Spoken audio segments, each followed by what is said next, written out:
No quise ni tocar las alianzas y ya me metieron. Sí. Hay un fenómeno muy interesante a nivel mundial en todos los procesos electorales, que es como un autor polaco, Adam Przeworski, le llama el dilema democrático de los partidos. El dilema de los partidos políticos. Resulta que ya no es más como los procesos electorales tienen una centralidad, incluso aquellos partidos que renegaban de los procesos, o por ejemplo, toda la izquierda, toda una época en donde cuestionó los procesos electorales, ¿no? Por ser un medio de control, etcétera. Finalmente, es el medio que todos aceptan para el cambio de gobierno. Entonces, aquella idea de los viejos partidos con una identidad muy férrea, que apelaban a ciertos sectores, por ejemplo, los partidos obreristas, los partidos democracias cristianas, con filiaciones hacia grupos, no pueden seguir actuando así, teniendo este tipo de interpelaciones a estas identidades, porque pierden las elecciones. Simplemente. Entonces, ¿qué ha pasado? Los partidos se van corriendo al centro. Por eso es cierto lo que la percepción social es, que todos los partidos son lo mismo, ¿no? ¿No han oído ese? Todo el mundo dice, pues si todos son iguales. Tanto en prácticas de corruptela, creo que se refieren a eso, pero también en términos de lo que ofrecen. La gente es muy difícil decir, bueno, ¿cuál es la diferencia entre el PAN, PRI y el PRD? Y más si los ven aliados, dicen, pues ya no hay valores, ¿no? Es decir, pero es una necesidad de ganar elecciones. Y entonces lo que pasa es que los partidos solos no pueden ganar. O sea, es tal el nivel. Si tú ves los datos, por ejemplo, si fueran PRI-PAN, hay elecciones de diferencias de 2%, 3%. Ahí se aprovecharon la chiquillada, como decía el clásico, ¿no?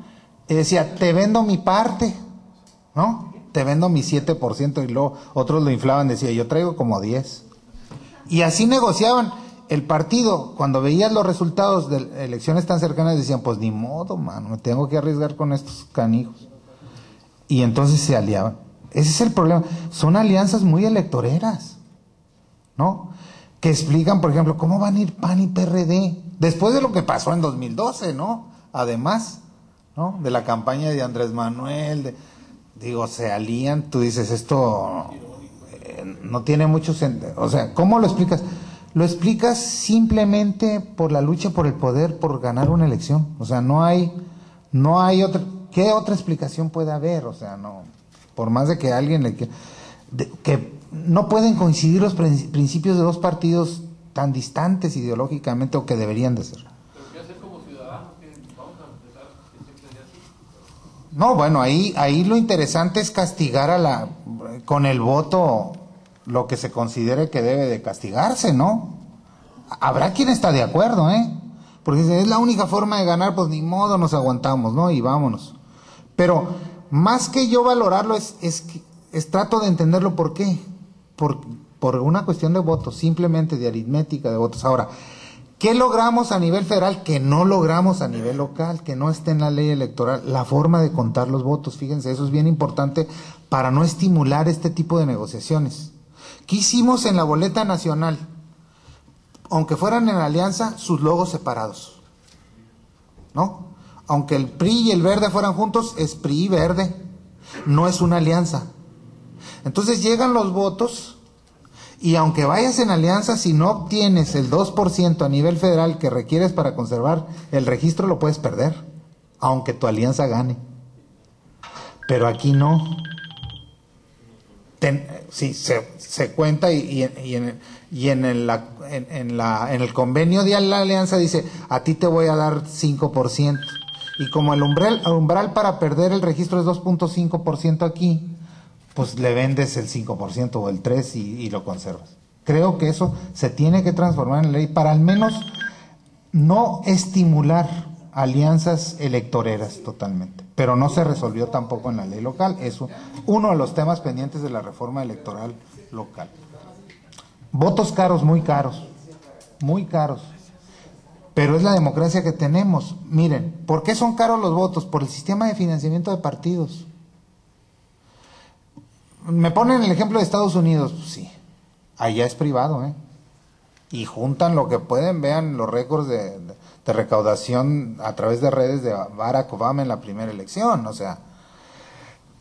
Pero creo, fíjese lo que voy a decir, que lo que tenemos para nuestra realidad es necesario. ¿Por qué? Porque si lo abrimos al financiamiento privado, pues gana el Chapo, el candidato del Chapo, ¿eh? Es decir, si quitamos esos costos y decimos, junten la lana como puedan, no me imagino los candidatos, ¿no? O sea, por lo que estamos viviendo, o sea, tuviéramos otras condiciones, pudiéramos abrirlo al financiamiento privado, pero creo que no hay las condiciones. Sí podemos racionalizar, yo creo que sí, ¿no? Bajarle al dispendio, controlar más los gastos y decirles, pues en vez de 15,000 millones, nomás te damos 10,000 millones, o sea, que es muchísimo dinero, pero podemos bajarle. Como podemos bajar en otros rubros del gasto público, como por ejemplo, y esta es otra discusión, cuando dicen hay que desaparecer a todos los diputados, no, digo, bájales a la mitad del salario y te ahorras muchísimo dinero. Son caras por eso las elecciones, porque además tenemos un sistema de desconfianza basado en las desconfianzas. Si no tuviéramos que hacer una credencial electoral con 7 candados, insisto, porque vaya usted a Santo Domingo y la reproducen, pero así, si no le metes todos los candados y todo, y cuesta, pues sí, cuesta. Causas, se juntan las causas del abstencionismo. Yo creo que hay una visión muy negativa de la ciudadanía sobre la clase política. Es como descubrir el hilo negro, ¿verdad? Pues esa idea de que todos son lo mismo, efectivamente pesa mucho a la hora de decidir. ¿Para qué voto si mira las alianzas, ¿no? Este pesimismo, este desdén que dice, no, qué horror, ¿no? ¿Cómo voy a hacer que llegue?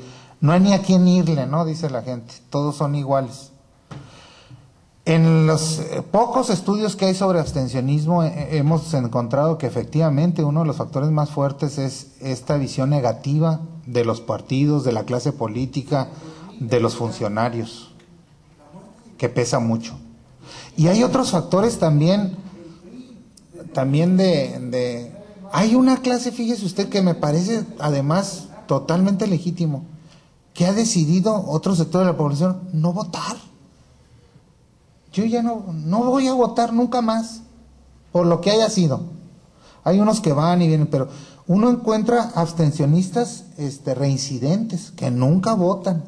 Así hagas los cambios, el candidato se pare de cabeza, lo que sea bueno para bailar, lo que sea, no voy a votar y no vota y no vota. Hay un sector. Y hay un fenómeno que también es hipótesis para una sociedad como la nuestra, que yo me he atrevido a plantear. Hay un sector de la población que decidió participar por otras vías, que tiene mucho que ver con lo que se llama en otras sociedades y sobre todo en Estados Unidos con el compromiso cívico. Es decir, esta proliferación de organizaciones de la sociedad civil, Grupo 21, madrugadores, optimistas antes, no sé, no, blanco y negro, la Liga del Perpetuo, no sé qué, o sea, cantidad, uno ve la cantidad de organizaciones que desde mi punto de vista, ante esta situación, o no le entiende a las cuestiones políticas, porque también hay una cultura, una educación cívica que falta, que nos dice, ay, la política, qué enfado, ¿no? ¿Cuántas veces han oído ustedes que dicen, ay, yo de la política, nada, es un enfado y yo ni le entiendo? Yo no soy político. Ah, no, pues esa es una posición política. Pero mucha gente, ante el desastre educativo, ¿no?, de la educación cívica y esto, todos se juntan y dicen, ¿saben qué? Yo sí estoy participando. Yo me voy a organizar mejor y voy a donar una ambulancia a la Cruz Roja. Y con eso ve colmado su necesidad de participación social. Dice, yo no voto, sí, pero sí participo, y sí participa. Si uno ve, insisto, la proliferación de organizaciones de la sociedad civil es impresionante. ¿Y quién es el número uno en este tipo de compromiso cívico? Estados Unidos. Si cuando llega Alexis de Tocqueville a Estados Unidos en el siglo XIX, eso es lo que le llama la atención, o sea, esa cantidad de organismos intermedios, la gente se organizaba, insisto, en el barrio para bajar, para cuando se quedaran los perros en árbol, ¿no? Es una asociación, o lo que sea, ¿no? Para donadores de sangre, órganos, lo que sea.